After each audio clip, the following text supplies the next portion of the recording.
Q4 on a sequential basis. The margins came in at around 13%, while revenue and profit also witnessed a slowdown. Although on a year-on-year basis, the revenue growth was steady, profit also was strong. Domestic formulations has been and is the biggest contributor to the business with around over 50% of sales. Yugal Sikri, the MD at RPG Life Sciences, joins in now to discuss their Q4 performance. Hi, Mr. Sikri. Welcome to the show. I wanted to start by talking about the margin pressure that you all saw this quarter. If you compare it on a sequential basis, the margins have come off and it's flat on a year-on-year basis. You have mentioned in your press release that there was some pressures with regards to geopolitics on the supply chain. Can you tell us what you all went through this quarter? Okay, thank you so much again for getting me on your channel.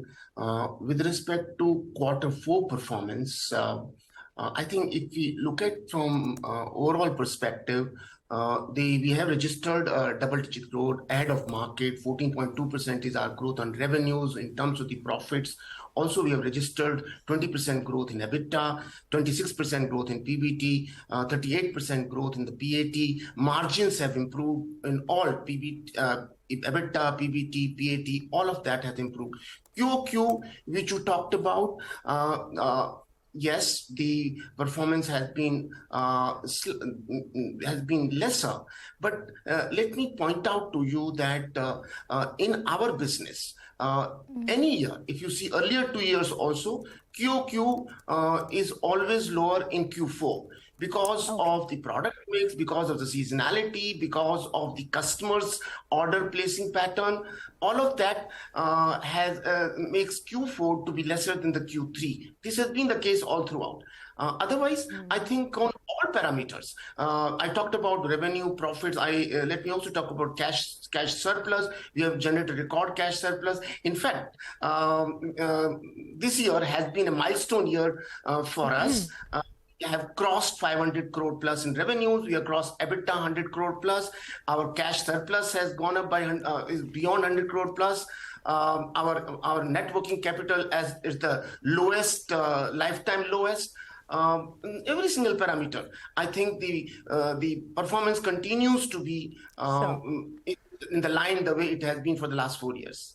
Sure. Mr. Sikri, I got that. So there is seasonality involved this time around, but your margins have improved from that 9-10% level that you used to clock in way back in FY19. Your margins are now at 13%. Are there more levers to grow your margins in the near future?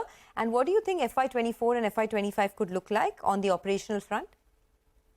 Yeah, if you recall my commentary on the margin front, our margin improvement is structural. And those margin improvement, when I say it is structural, it is driven by certain fundamental changes which we have done. For example, we have org structure optimization we have done. We have done the efficiency improvement. We have controlled the P&L leakages. I think all of that will continue to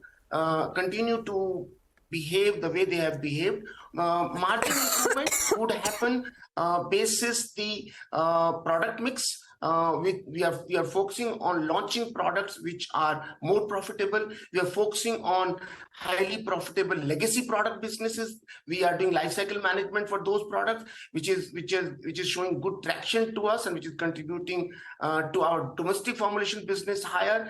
And all of that put together would contribute to the margins the way it has been happening in the last 4 years.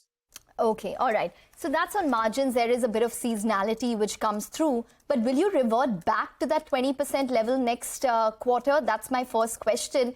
And the second part of this question is if you could just break up what this 14% revenue growth comprised of. How much of it was from the domestic market? How much of it was from exports? So one, when do you revert back to those 20% levels in terms of margins? And two, the breakup in terms of growth this time. Okay. So, can you just repeat your first question? Margins. When do you revert back to those 20% levels, which you have been clocking for the previous 3 quarters?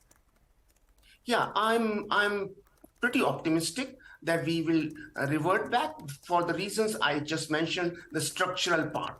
The seasonality would be is good in Q1 and Q2 and Q3 going forward. So I don't see any reason why the margin should not come back to what we have been recording so far. Regarding the breakup of the three businesses, and so domestic formulation contributes about 65% to the sales, international formulation contribute 18% to the sales, and both of these businesses put together in Q1 have registered 21% growth. And it's the API business where we had some kind of the inventory adjustment at the customer end, because of which the API business has shown some kind of a down this quarter. But I'm pretty optimistic that next year it will come back because the ordering pattern of the customer will take care. Okay. Can you also tell us a little bit about the scale-up plans that you have in the US markets? What is the plan over there, and what would the outlook be for FY24? Yeah. Thank you for bringing that out. On the international business front, our focus is very clearly, very defined. We are focusing on the regulated markets like EU, UK, Australia, Canada. And some of the select EU markets. And on the ROW side, we are focusing on Myanmar, we are focusing on certain South Asian markets like Vietnam, Philippines, etc. So that's the focus which will continue going forward. On the product mix side also, we have defined clearly the three categories of the products which give us sustainable, profitable business in the regulated markets will continue. In case of the ROW markets, our focus will be on select therapies. So all of that put together will drive our performance. On the international business side, we have been registering very healthy EBITDA margins in the international formulation business, thanks to our strategy of focus on identified therapies and identified product categories, which is likely to continue. I also want to take the opportunity to share with you that international formulation business is emerging yet another growth driver for us because of our investments of huge capex on both the plants, API plant and the finished formulation plant, which I think should be over by the end of this fiscal. Sure. And we are also working on the R&D pipeline, both on API and the formulation, basis which international business should emerge as a strong growth driver. Sure, sir. What about, the two plants which have had a warning letter since 2013 by the US drug regulator? Has the remediation been complete? Are you looking for them to probably come and even re-inspect the plant, or you're not looking at the US anymore? Yeah, US would be is in our list, but US comes the last. However, both the plants which are under current modernization as well as capacity expansion would be in a position to take the approval of best of the regulator, which includes US FDA. Regarding the remediation measures which you talked about, remediation measures we have already taken in case of the Ankleshwar plant, which is the formulation plant. API plant, the modernization exercise, thanks to modernization exercise which has started now, we should be through with those remediation measures by the end of this fiscal. Okay, just before, this is the last question from my end, I just wanted to understand your cash on books, Mr. Sikri, and how you would be utilizing the cash, considering that you have such a strong focus on the domestic market. There are a lot of deals which have taken place in the domestic market. Say it's individual drugs, portfolio of drugs, or maybe even company stake. Any such deployment of cash that RPG would be considering, one, and if you could just apprise us of your cash on books. Okay. First, we have been recording cash addition year after year. This time, it's a record surplus of 115 crore or so. And regarding the utilization, I think we have clearly identified M&A as an area where we are working on. We are looking at the brands acquisition, we are looking at the company acquisition. It's only that we should get the right candidate which fits into our listed down requirements.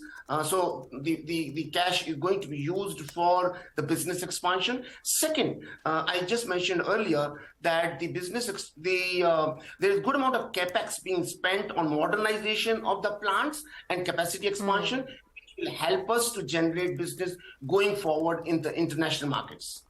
All right, Mr. Sikri, we'll leave it at that. Thanks a lot for joining in and speaking to CNBC TV 18. That is the Managing Director at RPG Life Sciences talking about